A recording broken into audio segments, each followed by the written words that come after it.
Morning बच्चों, ये ठोस अवस्था का पार्ट सेकंड वीडियो है बच्चों। इसमें हमने पहले आपको ठोस अवस्था की परिभाषा बताया था, आपको ठोस अवस्था के गुण बताया था और ठोस अवस्था का वर्गीकरण। तो मैंने बताया था ठोस अवस्था को दो वर्गों में विभाजित किया गया है, एक है क्रिस्टलीन ठोस और दूसरा है अक्रिस्टलीन ठोस। तो अब हम क्रिस्टलीन ठोस का की परिभाषा आपको बता दिए थे। अब इसके बाद है क्रिस्टलीन ठोस का वर्गीकरण। अगला टॉपिक क्या है? क्रिस्टलीन ठोस का वर्गीकरण। तो देखिए, तो ठोसों के बीच लगने वाले बलों के आधार पर, ठोसों के बीच लगने वाले बलों के आधार पर क्रिस्टलीन ठोस को चार वर्गों में विभाजित किया गया है। क्रिस्टलीन ठोस को चार वर्गों में विभाजित किया गया है। चारों के नाम पहले जान लेंगे आप। पहला है आणविक ठोस। पहला क्या है बच्चों? आणविक ठोस। पहला ठोस है आणविक ठोस। बच्चों, जो आणविक ठोस है, आणविक ठोस को तीन वर्गों में विभाजित किया गया है। उसका नाम क्या है? ध्रुवीय आणविक ठोस, अध्रुवीय आणविक ठोस और हाइड्रोजन बंधित आणविक ठोस। तो इसको कितने भागों में विभाजित किया गया है? आणविक को तीन भागों में विभाजित किया गया है। इसका डिटेल अभी हम आपको बताएंगे। फिर दूसरा है असंयोजक। क्या है बच्चों? असंयोजक आणविक ठोस। क्या है बच्चों? संयोजक या नेटवर्क ठोस। क्या बच्चों? संयोजक या नेटवर्क ठोस, ठीक है। फिर इसके बाद तीसरा है आयनिक ठोस।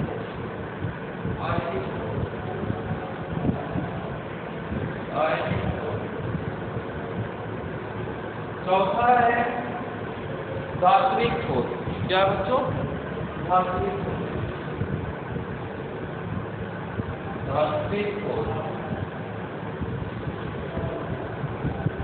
तो चौथा क्या है? धात्विक ठोस। तो ये चार प्रकार के क्रिस्टलीय ठोस होते हैं। वो पहला क्या है? आणविक ठोस, दूसरा संयोजक या नेटवर्क ठोस, तीसरा है आयनिक ठोस, चौथा है धात्विक ठोस। तो अब बारी बारी से इन सभी ठोसों के बारे में हम अध्ययन करेंगे। तो पहला ठोस है आणविक ठोस। पहला ठोस क्या है बच्चों? आणविक ठोस। तो इसके बारे में हम बताते हैं। जैसे ठोस होते हैं वो अणु के रूप में होते हैं। तो ये इनके जो अणु होते हैं वो इनके बीच में वांडर वाल्स फोर्स लगता है, बल लगता है। इनके बीच में क्या होता है? जैसे ठोस है तो ठोस के बीच में वांडर वाल फोर्स लगते हैं, इनके अणुओं के बीच में वांडर वाल फोर्स लगते हैं। तो इसके आधार पर हम आणविक ठोस के बारे में अध्ययन करेंगे। तो इसमें क्या होगा? इसके आधार पर आणविक ठोस होते हैं, तीन प्रकार के होते हैं। इसके आधार पर आणविक ठोस तीन प्रकार के होते हैं दोस्तों, तीन प्रकार के। पहला क्या है तो ध्रुवीय आणविक ठोस। पहला क्या है? ध्रुवीय आणविक ठोस। ध्रुवीय आणविक ठोस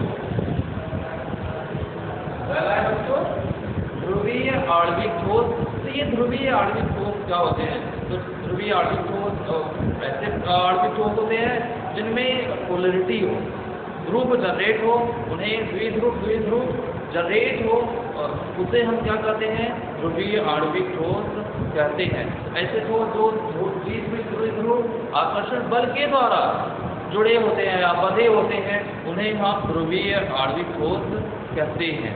बच्चों, जैसे इसका उदाहरण क्या है? जैसे सल्फर डाइऑक्साइड है, जैसे Cl है, अमोनिया है, ये सभी द्विध्रुव आकर्षण बल के द्वारा जुड़े होते हैं। इनका जो गलनांक होता है, गलनांक और गलन की एंथैल्पी जो होती है वो कम होती है। इनकी गलनांक जो होती है वो कम होता है और ये मृदु ठोस होते हैं। किस प्रकार के ठोस होते हैं बच्चों? ये मृदु ठोस होते हैं और ये विद्युत के कुचालक होते हैं। ये जो ध्रुवीय आणविक ठोस होते हैं ये विद्युत के कुचालक होते हैं। इनका उदाहरण क्या है? ये Cl है, जैसे है, ये सभी जो है वो ध्रुवीय जैसे अमोनिया है, अमोनिया सॉलिड, यहाँ पर पत्नी में क्या लिखेंगे, यस लिखेंगे सॉलिड, क्या लिखेंगे बच्चों, सभी में सॉलिड लिखेंगे। जैसे अमोनिया है, अमोनिया में क्या है, ध्रुवीय आणविक ठोस। बच्चों अमोनिया जो है वो ध्रुवीय आणविक ठोस है, ये हो गया। दूसरा है बच्चों अध्रुवीय आणविक ठोस। दूसरा क्या है बच्चों, अध्रुवीय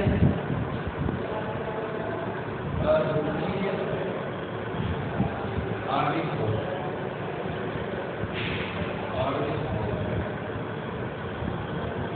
तो दूसरा क्या है, अध्रुवीय आणविक ठोस। अध्रुवीय आणविक ठोस का मतलब क्या होता है बच्चों, जिनके अंदर पोलैरिटी नहीं होती, इसके अंदर पोलैरिटी नहीं होती, उन्हें अध्रुवीय आणविक ठोस कहते हैं। तो जैसे उत्कृष्ट गैसें हैं, उत्कृष्ट गैसें हैं जिनके बीच आकर्षण बल लगता है, जिनके परमाणुओं के बीच आकर्षण बल नहीं लगता, ये रासायनिक रूप से सहयोग नहीं करते हैं। रासायनिक रूप से ये क्या करते हैं, सहयोग नहीं होते, ये दुर्बल वांडर वाल बल से बने होते हैं। किससे बने होते हैं ये बच्चों, दुर्बल वांडर वाल बल से बने होते हैं, अध्रुवीय आणविक ठोस होते हैं। ये दुर्बल किससे बने होते हैं, वांडर वाल फोर्सेस से बने होते हैं। जैसे H2 है, हाइड्रोजन सॉलिड हो, Cl2 हो, इनके बीच देख रहे हैं अंतर जो है इलेक्ट्रोनेगेटिविटी का कम है, बहुत कम है। तो ये सभी जैसे ब्रोमीन है, I2 है, ये सभी जो होते हैं अध्रुवीय आणविक ठोस होते हैं। बच्चों ये सभी क्या होते हैं, अध्रुवीय आणविक ठोस होते हैं। ये सब उदाहरण है। अब इसके बाद तीसरा है हाइड्रोजन बंधित आणविक ठोस। क्या होता है तीसरा, हाइड्रोजन बंधित आणविक ठोस। हाइड्रोजन बंधित आणविक ठोस। तीसरा है बच्चों हाइड्रोजन बंधित आणविक ठोस। तो ऐसे ठोस जिनमें हाइड्रोजन बंध होते हैं, जिनके बीच में क्या होते हैं, हाइड्रोजन बंध बंधे होते हैं, उन्हें हाइड्रोजन बंधित आणविक ठोस कहते हैं। उन्हें क्या कहते हैं बच्चों, हाइड्रोजन बंधित आणविक ठोस कहते हैं। जिनके बीच में क्या हो, हाइड्रोजन बंध बनता हो, उन्हें क्या कहते हैं, हाइड्रोजन बंधित आणविक ठोस कहते हैं। जैसे बच्चों हाइड्रोजन बंधित क्या है, बर्फ है, जैसे जल है ठोस अवस्था में है, बर्फ अवस्था में है, तो ग्लूकोज है, ये सभी क्या है, हाइड्रोजन बंधित आणविक ठोस होते हैं। बर्फ हुआ, ग्लूकोज हुआ, ये सभी जो होते हैं हाइड्रोजन बंधित आणविक ठोस होते हैं। इनके जो ये विद्युत के कुचालक होते हैं, इनकी प्रॉपर्टी क्या है, ये विद्युत के कुचालक हैं। इसके उदाहरण क्या है, जैसे बर्फ है, जैसे ये क्या होता है, ठोस अवस्था में। अभी जैसे ग्लूकोज हुआ, ये सभी जो है वो हाइड्रोजन बंधित आणविक ठोस होते हैं। अभी ये विद्युत के कुचालक होते हैं, इनका गलनांक और जो होता है वो बहुत कम होता है। इनका गलनांक जो होता है वो बहुत कम होता है। इसमें क्या होता है, इसका सबसे बड़ा कैरेक्टर है कि इसमें हाइड्रोजन बंध बंधित होता है। तो बच्चों ये था आणविक ठोस के बारे में। दूसरा है इसके बाद ये था बच्चों आणविक ठोस के बारे में। अब इसका दूसरा है संयोजक या नेटवर्क। दूसरा है संयोजक या नेटवर्क ठोस। संयोजक या नेटवर्क ठोस ये क्या है बच्चों, संयोजक या नेटवर्क ठोस क्या है बच्चों, इसमें क्या होते हैं, संयोजक बंध के द्वारा ये बंधे होते हैं। इसमें परमाणु क्या होते हैं, संयोजक बंध के द्वारा बंधे होते हैं। संयोजक बंध के द्वारा यानी इलेक्ट्रॉनों के शेयरिंग से ये बनते हैं, इलेक्ट्रॉनों के शेयरिंग से ये बंधे होते हैं। ये इनकी वैसे अभी इसके उदाहरण जो है इम्पोर्टेंट है। कौन कौन सा हीरा है, जैसे क्वार्ट्ज है, इसके उदाहरण जो होते हैं वो बहुत ही इम्पोर्टेंट होते हैं यूपी बोर्ड के लिए, जैसे या किसी के लिए ये क्या होता है, उदाहरण बहुत ही इम्पोर्टेंट होते हैं। जैसे सिलिका हुआ, क्वार्ट्ज हुआ, सिलिका हुआ, फिर जैसे कि बोरान हुआ, फिर काला फास्फोरस हुआ, काला फास्फोरस, ये सभी इसके उदाहरण हैं। ये विद्युत के जो होते हैं कुचालक होते हैं, कुछ होते हैं विद्युत के सुचालक भी होते हैं, ये विद्युत के कुछ कुचालक भी होते हैं, सभी विद्युत के कुचालक नहीं होते। जिनका गलनांक उच्च होता है ये दृढ़ होते हैं और ये भंगुर होते हैं। इनका जो गलनांक होता है बच्चों उच्च होता है, ये विद्युत के सुचालक होते हैं। ये क्या होते हैं? विद्युत के कुचालक होते हैं बच्चों। और उसके बाद है बच्चों आयनिक ठोस।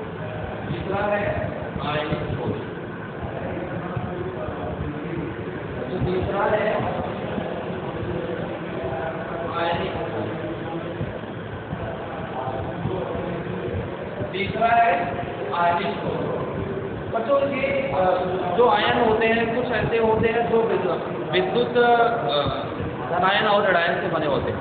जो बच्चों क्या होते हैं? जो कि उच्च विद्युत परास्थैतिक आकर्षण बल के द्वारा जो बंधे होते हैं और इनमें धनायन और ऋणायन बनते हैं।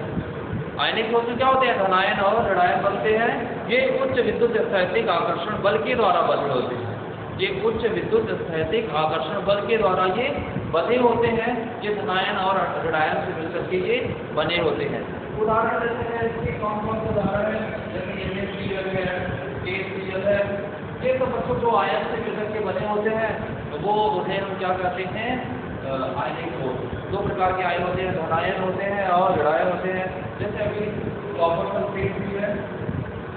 कॉपर सल्फेट यानी जो आयन से धनायन और ऋणायन से बने हों वो ये कठोर होते हैं, दृढ़ होते हैं, भंगुर होते हैं और उच्च गलनांक वाले होते हैं। कठोर होते हैं, दृढ़ होते हैं, भंगुर होते हैं, उच्च गलनांक वाले होते हैं। अगर ये विलयन की अवस्था में है तो इसमें विद्युत धारा प्रवाहित होगा। अब जानते हैं आयनिक ठोस में क्या होगा? आयन के रूप में रहेगा तो इसमें विद्युत धारा बच्चों प्रवाहित होगा। अगर विद्युत धारा प्रवाहित करना चाहेंगे तो ये जो विलयन की अवस्था होगी, विलयन की अवस्था में ये विद्युत धारा इसमें प्रवाहित होगा। तीसरा पॉइंट है इसमें, सॉरी चौथा है धात्विक ठोस। चौथा पॉइंट है बच्चों धात्विक ठोस। धात्विक ठोस किसे कहते हैं बच्चों? ऐसे ठोस जो धातु परमाणु होते हैं उन्हें धात्विक ठोस कहते हैं। जैसे एल्युमिनियम हुआ, गोल्ड हुआ, कॉपर हुआ, ये सभी जो होते हैं वो धात्विक ठोस होते हैं। इनमें जो धात्विक ठोस होते हैं उसमें धात्विक बंध बनते हैं। धात्विक ठोस में क्या बनते हैं? धात्विक बंध बनते हैं। उदाहरण जैसे कॉपर हुआ, मैग्नीशियम हुआ, एल्युमिनियम हुआ, आयरन हुआ, गोल्ड हुआ, सिल्वर हुआ, ये सभी क्या होते हैं बच्चों? ये धात्विक ठोस होते हैं। सभी बच्चों क्या होते हैं बच्चों? ये धात्विक ठोस होते हैं। ये मृदु और कठोर दोनों होते हैं। ये क्या होंगे?